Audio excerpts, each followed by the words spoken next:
Hello সোনাগদুরা, আমার এই ভিডিওতে আপনাদের স্বাগতম। আজকে একটা ভয়ঙ্কর ঘটনা নিয়ে আপনাদের মাঝে হাজির হইলাম। এই গরমের মাঝে নানান ধরনের দুর্ঘটনা ঘটে থাকে।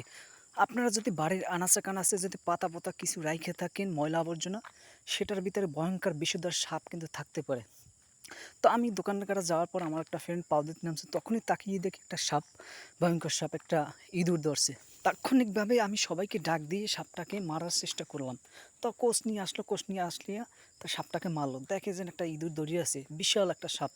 তো এই গরমের ভিতরে আপনারা সাবধানে থাকবেন। এই গরমের ভিতরে আপনারা যদি না জেনে শুনে কিছু রাখেন, তখন ওখানে কিন্তু না জেনে যাবেন না, তখন তাৎক্ষণিকভাবে লাড়াটাড়া দিয়ে তারপর যাবেন। কারণ এই গরমের সিজনে বাড়ির আনাচে কানাচে সাপ কিন্তু থাকতে পারে ভয়ঙ্কর লেভেলে।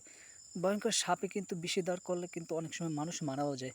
আপনারা সতর্ক হিসেবে কাজ করবেন, দেখবেন আপনাদের জীবনের ঝুঁকিপূর্ণ কম হবে। আমি কিছুক্ষণ আগে একটা নিউজ দেখলাম যে বাহিরের প্রদেশের পাহাড়ি অঞ্চলে একটা সাপ এসে একটা ছেলেতে আঘাত করছে, ছেলেটি তাৎক্ষণিকভাবে মারা গেছে। তো সাপে যদি আপনাদের আঘাত করে কখনোই ওজার কাছে যাবেন না, তখন তাৎক্ষণিক হাসপাতালে যাবেন।